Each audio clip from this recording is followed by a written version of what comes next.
Edexcel IAS Physics, January 2021, Unit 1 paper, question number 2. An object of mass 8.2 kilograms, initially at rest, falls a vertical distance of 25 meters through the air and has a final velocity of 20 meters per second. Which of the following gives the energy in joules dissipated by air resistance? Please pause the video and attempt it by yourselves. Right. When we are going through this question, especially the last sentence, you can understand it is coming from energy, chapter energy.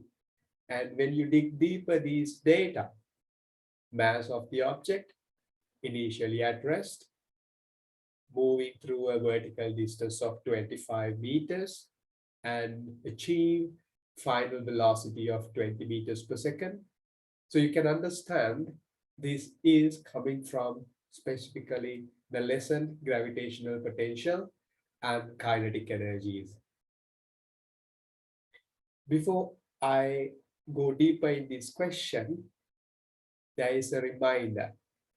I'm going to give you some more questions at the end of this video, starting from the same description.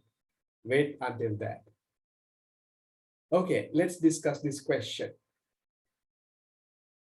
Initially, the object is 25 meters above the reference plane, and it has 8.2 kilogram in mass.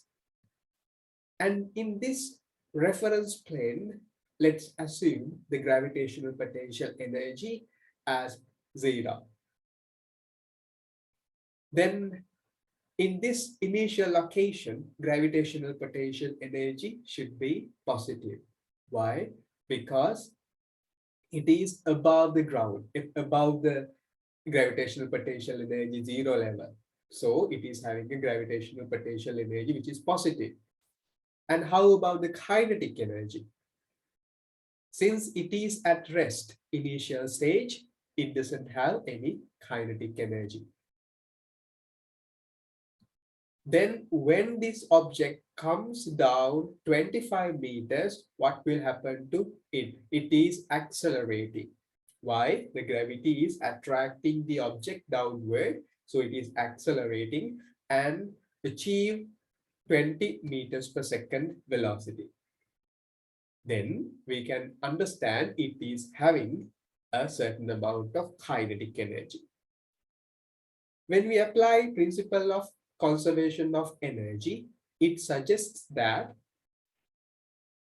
energy can neither be destroyed nor created.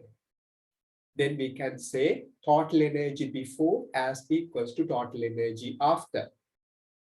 But in this situation, if you've done this practically in the vacuum, the initial gravitational potential energy should be equals to kinetic energy at the end stage.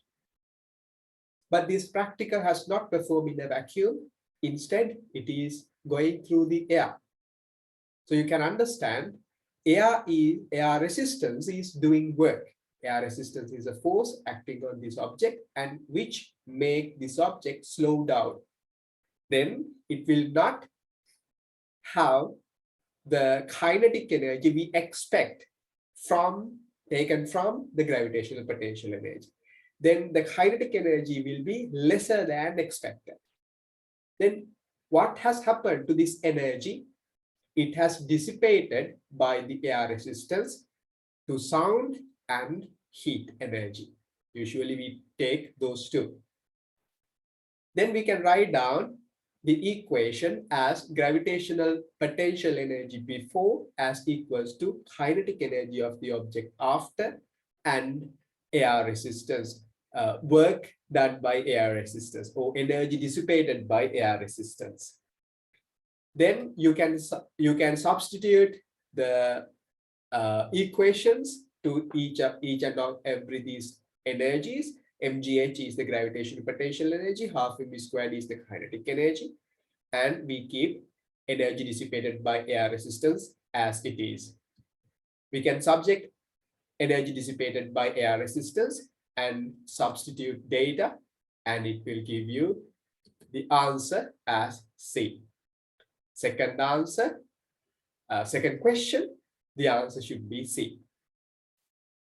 Okay, I promised you I'm going to give you some questions with the same description. Let's look at them.